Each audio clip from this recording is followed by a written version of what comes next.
Hi kids, great to see you here today. Now I've got a question for you. Do you know what this is? Do you know what this is?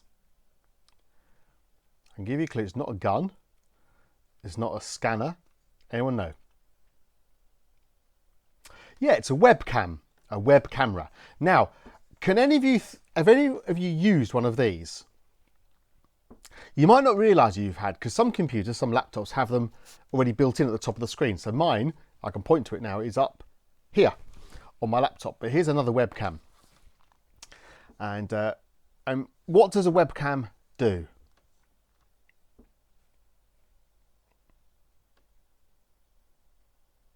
Yeah, a webcam, and it helps you to talk to somebody with and be able to see them over the internet.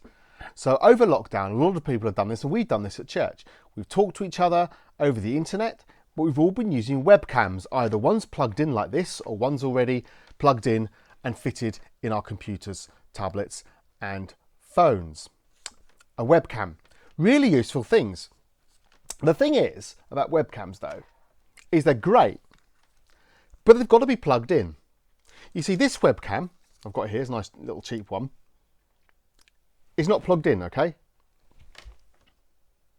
And it's completely useless like this. You can't do anything with it. It won't connect to the internet. You won't be able to see anybody unless you plug it in. And I've just plugged it in. Okay.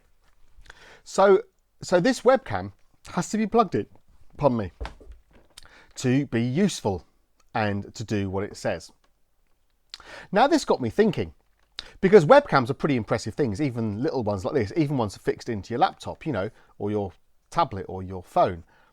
You can connect to people over the internet, you can speak to them, see them, just like that. Amazing little bit of technology, amazing invention. But without being plugged in, they're useless. So this got me thinking about the fact that the way God makes things. You see, webcams have, someone's invented them and come up with them and made them. But the thing about God's creation is you don't have to plug something else in to make it work. So for example, for the sun to appear, we don't have to sort of put two things together to make the sun appear. It's there. We don't have to put two things together to make rain come. It comes through the different weather systems.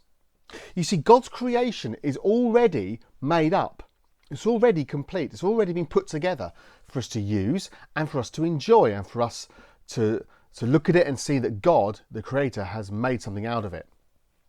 So when you look at things that we've made as human beings, webcams like this, computers, laptops, books, whatever it is, toys, somebody had to put it together.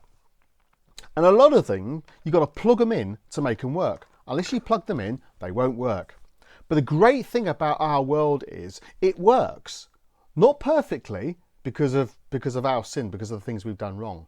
And the world doesn't work quite how it should, but it still works. And that's because God is an amazing creator. God has put the world together so that it works for his glory, to display his wonder, but also so that we look at it and say, wow, what an amazing God. So when you look at things that we've made, think about that God has made a creation that works, that doesn't have to be plugged in. And that's a wonderful reason for us to rejoice in God and to praise him and give thanks to him.